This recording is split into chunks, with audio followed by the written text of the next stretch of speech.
resumo, no final do século XX, nós completamos 400 anos dessa atividade bem viva de interesse ao público. Atraímos cada vez mais a atenção da cultura, dos artistas, dos músicos, dos poetas, dos estudiosos, dos críticos, dos melômanos, que é aqueles que gostam da música, das mais diversas categorias, etnias, de línguas, folclores, costumes, condições sociais e ideologias políticas. Quer dizer, a ópera rompe tudo. Ela não é ligada a nem PT, nem PMDB, nem nada. Ela é ligada ao sucesso dela. Estima-se que neste tempo, preste atenção a esses dados que são importantes, nestes tempos foram concebidas cerca de 35 mil obras, que na sua maioria nunca alcançaram suas próprias estreias, pelo menos só 175, 0,5% constam do repertório tradicional das casas de espetáculo, ou foram, no mínimo, objetos de estudos pela influência que vieram a causar na sempre fascinante evolução da ópera. Mais ou menos resumo o seguinte: 400 anos de história, não temos sequer um número aproximado, não temos ainda. Mesmo com esses dados da Universidade de Stanford, nos Estados Unidos, ele acha que 4.800 compositores e mais 25 mil obras completas. Aqui não é 100 mil, é apenas 10 mil óperas, entre completas e incompletas, fragmentos expulsos. Às vezes você está vendo, se perdem esses dados e poucas obras são concluídas. Se fala muito em musical atualmente, né? O musical que é chamada musical comedy, né? E nós estamos aqui fazendo uma referência ao Lago Weber, que foi o maior bem-sucedido compositor de musicais. Não quero entrar em detalhe no musical, mas apenas para lembrar o Fantasma da Ópera, Cats, Miss Saigon, Os Miseráveis, enfim. É um outro tipo de inserção do lírico junto com o moderno, mas é muito interessante. É tanto que se você quiser gravar, quiser comprar um DVD dessas obras, você não consegue. Eles não vendem. É uma coisa interessante que minha mãe, já com o seu nome, já que o Marcelo falou da dona Bertina, uma vez a mamãe foi para um congresso na Itália e chegou numa grande livraria de Milão, a Mondadori.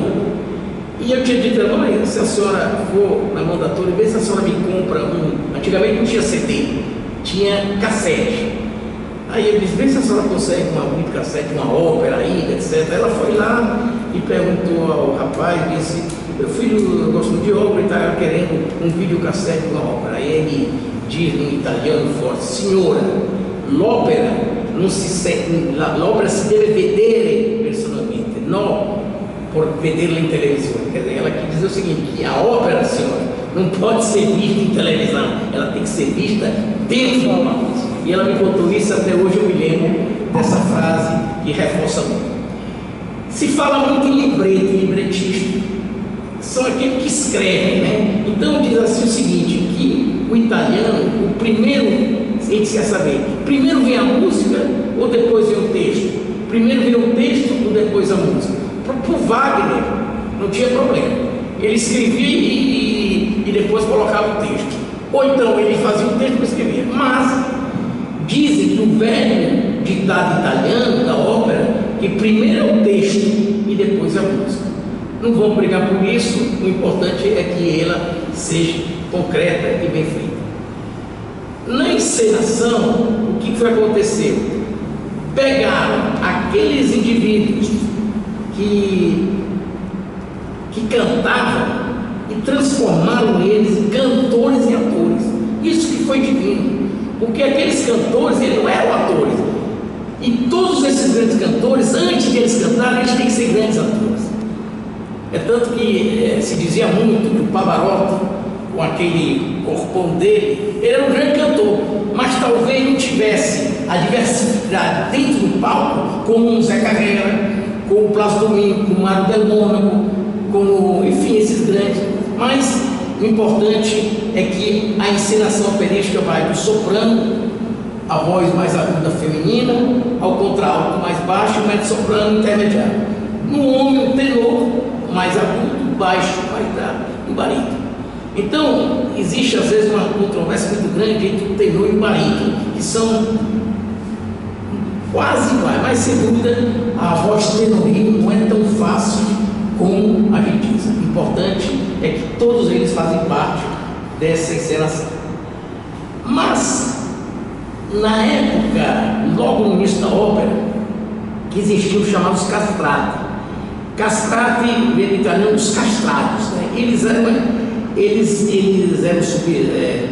submetidos à castração para que esses indivíduos jovens cantassem com voz feminina. Mas por que isso? É porque na época, no século XV, XVI até XVII, as mulheres não podiam cantar nem em igreja nem nos estados papais. Então, se as mulheres não podiam cantar, castrava aqueles rapazes novos e eles tinham vozes muito mais bonitas do que as próprias mulheres. Então, um dos maiores castrados foi o Carlo Grosso, chamado Farinelli, né? Tinha um nome flexo impotente. Mas eu queria falar, além disso, do falsetista, do travesti. O falsetista é o autor que utiliza a voz falsete para obter sons agudos. E o travesti, que se fala muito aqui no Brasil, ele tem um papel feminino interpretado por homens ou por mulheres. Geralmente é o mezzo-soprano ou contralto. Então você vê que, além de ter aquelas grandes vozes, tinha esse grande problema, e foi um problema que foi resolvido dessa maneira. Bom, ídolos da ópera não se fala mais. Fala uma Maria Callas, um Martel Mônaco, e nessa grande, que eu chamo sempre, a democratização da ópera. Foi quando se uniram Pavarotti, Cláudio Domingues da Carrera e conseguiram reviver a ópera. A ópera não existia, quer dizer, a ópera existia, mas muita gente, na primeira Copa do Mundo na Itália, foi que teve o primeiro grande show em Termo de Caracalla. E depois cada como é que chama? Cada ópera não, cada Copa do Mundo eles estavam presentes. 4 ou 5 Copas do Mundo eles cantaram juntos. Bom, vocês estão vendo aqui rapidamente, para não tomar muito tempo, só para mostrar aqui a antiguidade, o medieval e a moderna. No moderno, nós temos a fase renascentista, a fase barroca, a fase clássica, a fase romântica e o século XX. Entre a fase romântica e o século XX, nós temos uma fase chamada de verismo. Verismo por quê? Porque os italianos conseguiram, através de algumas obras, mostrar a verdadeira, podemos assim dizer, o que era de verdade na vida. O Pagliacci, Cavaleiro Rusticano, enfim, eram obras que mostravam a realidade, o que não se fazia antes. Então, essa do romântico do século XX, que depois veio a obra contemporânea, aqui se resume todo o cabedal da evolução da obra. Bom, mas eu queria mostrar, já que se fala em doença e morte, o paralelo entre a evolução da ópera e da medicina. De 1000 a 1600, a música antiga, que era o Renascimento.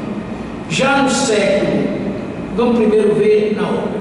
De 1600 a 1750, a ópera barroca, que foi talvez a época mais longa. Depois a era clássica, que foi onde entrou a reforma da clássica e surgiu o iluminismo. Foi no iluminismo que houve uma separação. A ópera, a etiologia das doenças já teve outro significado, o que tinha um fundo científico. Então, aquelas óperas antigamente que eram por visões gregas, aquelas obras depois se tornavam saber que aquela doença matou aquele indivíduo na ópera, tuberculose, sífilis, lepra e assim por diante. Depois a era romântica, 1820, era moderna. Na metade do século XIX tem o verismo, como eu falei para você. Já na medicina, não precisa falar dos doutores, que no século XVII a fase da razão e da observação. No século XVIII, o iluminismo. No século XIX, a medicina científica, o modelo biomédico. O XX, o modelo biopsicossocial. E o século XXI, que é a fase holística da psico, neuro, endócrino e imunologia. Então isso aqui foi um estudo bem interessante, porque a gente pôde fazer o relacionamento da evolução da música e da ópera com a medicina. Bom, então vamos ver aqui por que essas doenças e por que estas obras. Por que a morte na ópera? Então, a ópera, doença e morte, espetáculo compartilhado. A ópera sempre foi uma arte obcecada pela doença ou pela arte de morrer. Interessante. Se se vocês pegarem as grandes obras, ela só é boa se tiver alguém morrendo ou algum doente. Senão ela se torna uma obra bufa, uma obra de brincadeira. A representatividade da doença e da morte dominaram a imaginação artística literária em qualquer fase, no clássico, no romântico, no barroco, enfim. A imaginação artística literária, tá vendo? Entra a literatura entre vocês, da musical e da moral de todos os grandes compositores. Óperas envolvendo doença e morte são geralmente punitivas. Na hora que você vê uma morte, uma doença, está punindo alguém. E estas são obras de moral muito ríspidas e um final que é trágico, onde existe doença e morte. O final sempre será trágico, caracterizar para culpar aquela vítima daquele espetáculo. Esse vínculo não foi por acaso, mas reflete as convicções de cada época. Cada época tinha suas convicções, do barroco, romântico, clássico, moderno. Tal qual expressas pelos médicos, não menos que poetas, compositores artísticos. Nós também somos poetas e somos também artistas. Como em todas as óperas, a música transcende a tragédia. Você vê a força da música. Ela transcende aquela tragédia passional e alcança a exaltação libertadora diante da doença e da morte. Mesmo sofrendo de uma doença ou se defrontando com a morte, a personagem é capaz de organizar suas emoções no fluxo sonoro organizado. Lógico, ela está dentro do palco, ela tem que, o fluxo dela tem que ser organizado. Não vai só porque ela tem uma tuberculose, vai no fim começar a tossir demais.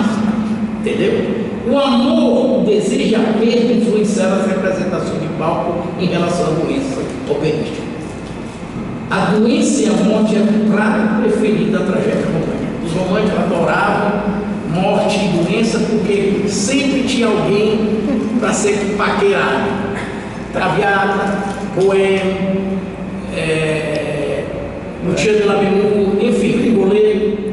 Heróis e heroínas doentes consumiam-se em melodramas e novelas sentimentais. A transitoriedade da beleza foi uma porta em evidência e a moléstia servia como metáfora para as paixões tristes e glamourosas.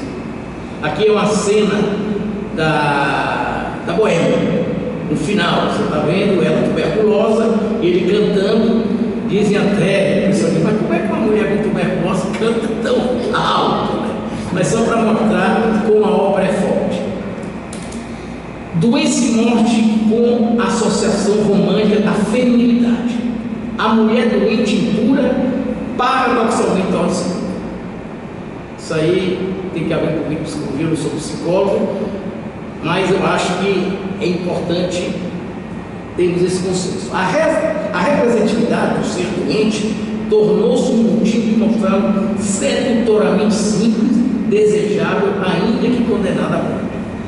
Por exemplo, na Traviata, na Boêmia, ela é a pessoa mais paquerada, mesmo com tuberculose, quem chega na Traviata, ela é paquerada dentro do salão dela.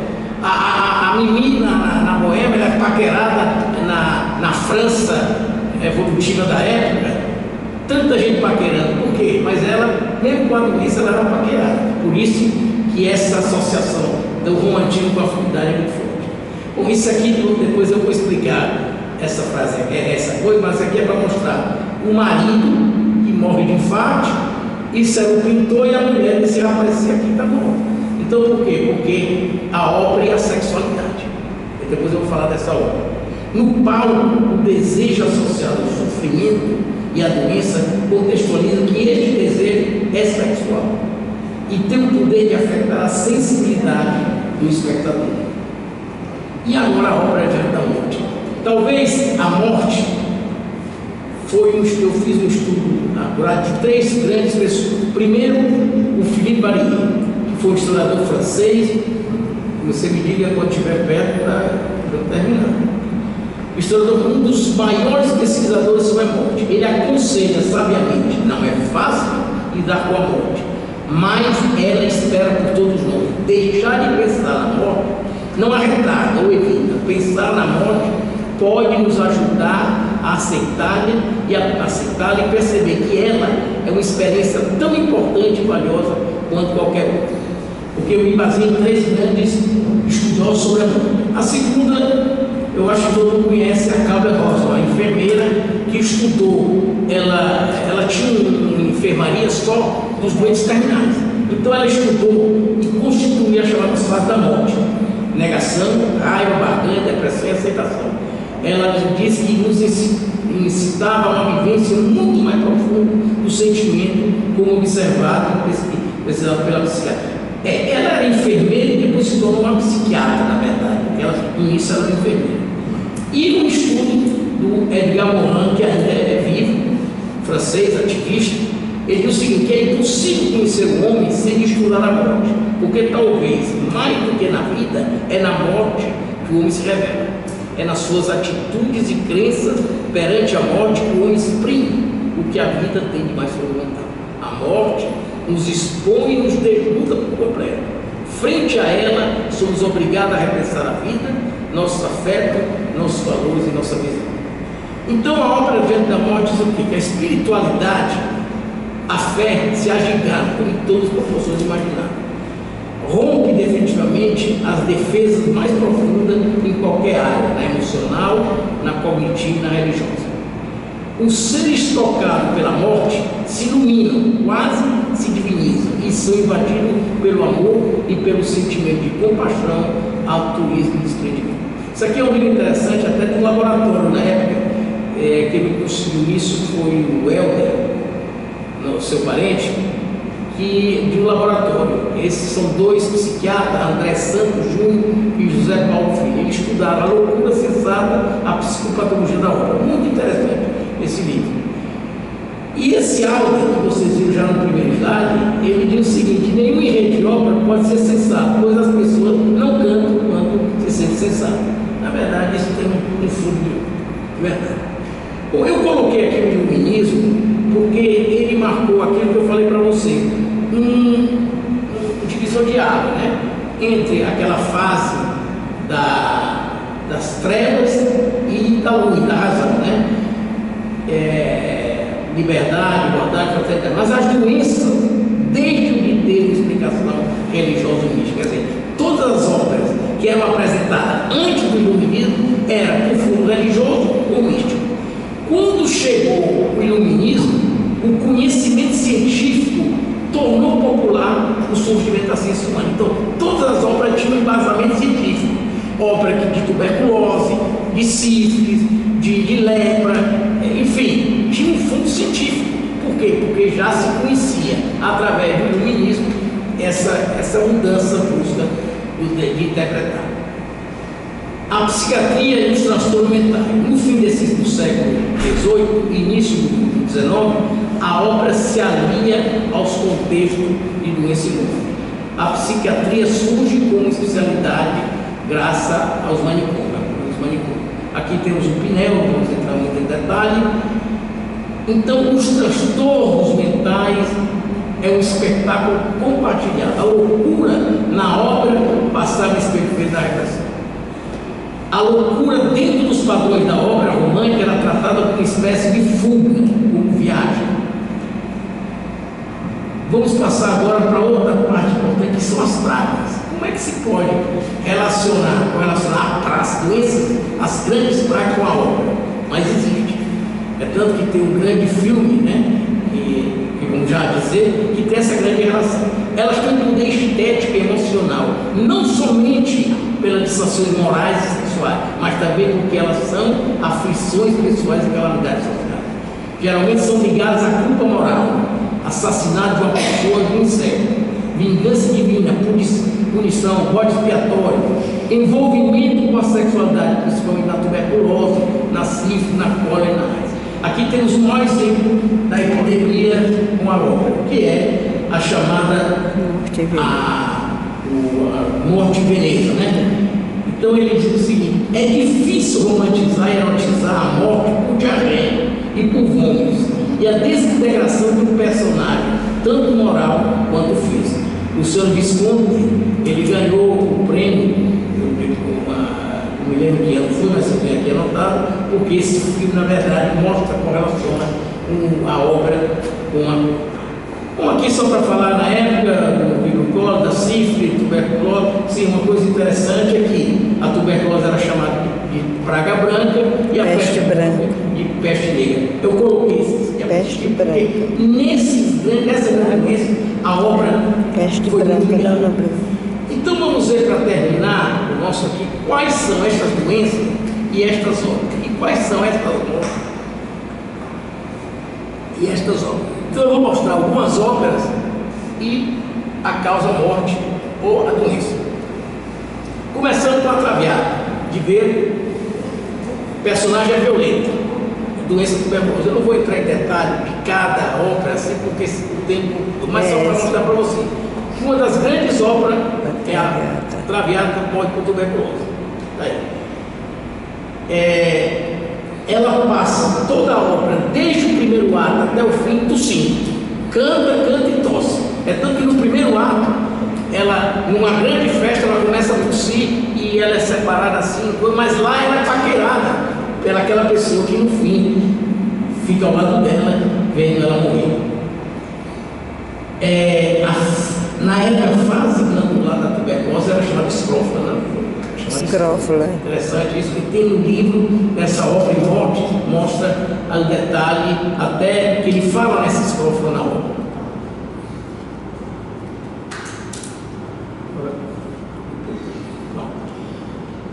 Outra obra é Os Contos de Hoffmann, do Offenbach.